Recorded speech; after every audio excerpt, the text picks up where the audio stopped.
नमस्कार। तो चलिए आज समझते हैं दुनिया के सबसे शक्तिशाली साम्राज्यों में से एक रोम की कहानी को। कैसे एक छोटा सा शहर दुनिया पर छा गया और फिर कैसे उसका पतन हुआ, सब कुछ सिर्फ 5 मिनट में। जरा सोचिए, अपने चरम पर दूसरी सदी में रोमन साम्राज्य की आबादी थी लगभग 6 करोड़। ये कोई छोटा मोटा आंकड़ा नहीं है। उस समय की दुनिया की आबादी का एक बहुत बड़ा हिस्सा था, जो बताता है कि रोम की ताकत और पहुंच कितनी जबरदस्त थी।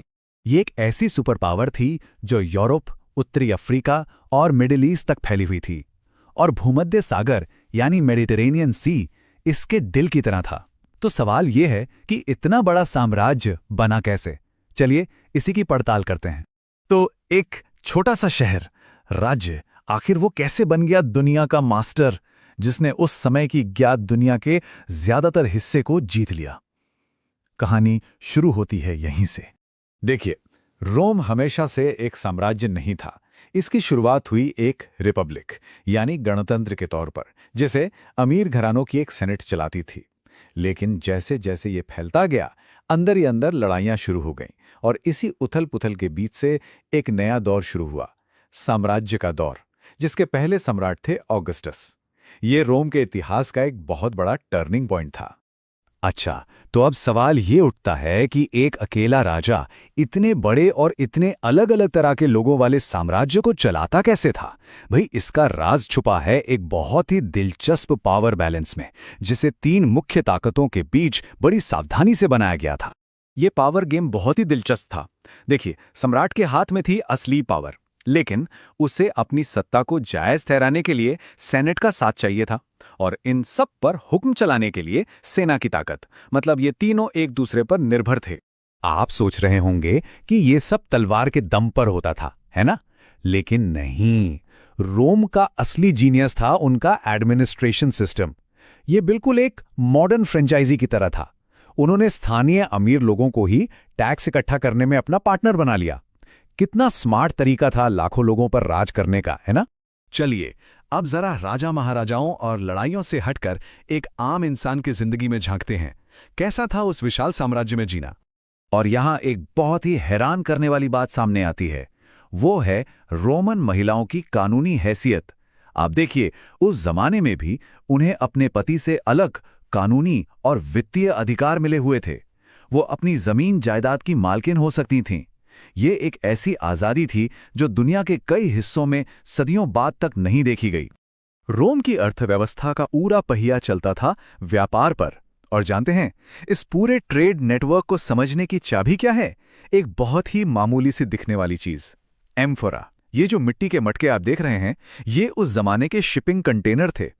जरा इस बात पर गौर कीजिए, रोम में एक जगह है मॉन्टे टेस्टाशियो, जो असल में कोई पहाड़ी नहीं है, बल्कि 5 करोड़ से ज्यादा टूटे हुए एम्फोरा का ढेर है। मतलब मिट्टी के बर्तनों का पहाड़। और ये पहाड़ हमें एक कहानी सुनाता है कि कैसे स्पेन से लाखों लाख गैलन जैतून का तेल राजधानी रोम भेजा जाता था। जब भी हम रोम के बारे में सोचते हैं तो गुलामी का ख्याल जरूर आता है, और ये सच भी है। लेकिन ये कहानी का सिर्फ एक हिस्सा है। सच्चाई ये है कि साम्राज्य में दिहाड़ी पर काम करने वाले आजाद मजदूरों की भी बहुत बड़ी भूमिका थी। क्यों? क्योंकि कई बार ये ज्यादा सस्ता और आसान था। जब जरूरत हो काम पर रखो, जरूरत खत्म तो छुट्टी, बिल्कुल आज की तरह।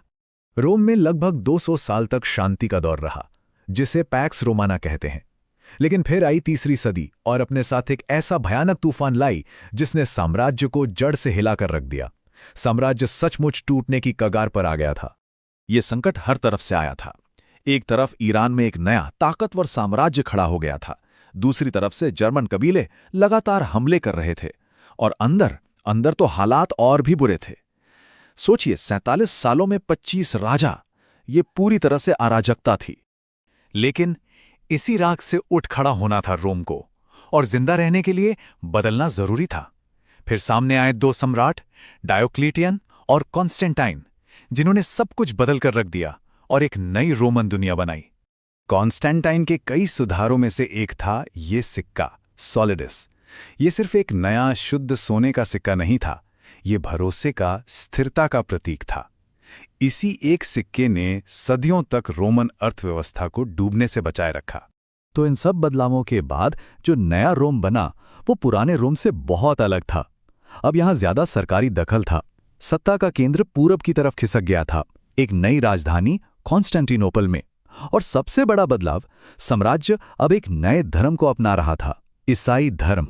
इन सुधारों ने साम्राज्य को कुछ और सांसें तो दे दी, लेकिन इसे हमेशा के लिए एक नहीं रख पाए। रोम की कहानी के आखिरी पन्नों में एक बड़ा बंटवारा लिखा था, और बंटवारे के बाद दोनों हिस्सों की तकदीर बिल्कुल अलग अलग थी। पश्चिम का साम्राज्य धीरे धीरे टुकड़ों में बिखर गया, लेकिन पूरब का साम्राज्य, जिसे हम बाइजेंटाइन एम्पायर के नाम से जानते हैं, वो ना सिर्फ जिंदा रहा बल्कि अगले 1000 साल तक चमकता रहा। और कहानी अभी खत्म नहीं हुई थी। दक्षिण से एक और बहुत बड़ी ताकत उठ रही थी। 7वीं सदी में इस्लाम का उदय हुआ और इसने दुनिया का नक्शा ही बदल दिया। देखते ही देखते पुराने रोमन और फारसी इलाके इसके झंडे के नीचे आ गए। तो सवाल ये उठता है कि क्या रोमन साम्राज्य सच में कभी खत्म हुआ? हाँ, पश्चिम में उसका राजनीतिक ढांचा जरूर ढह गया, लेकिन उसकी विरासत वो तो आज भी जिंदा है। हमारे कानूनों में, हमारी भाषाओं में, हमारे धर्म में, एक बड़े साम्राज्य की सोच में हर जगह रोम की छाप है। और शायद यही रोमन साम्राज्य की असली, कभी न खत्म होने वाली ताकत है।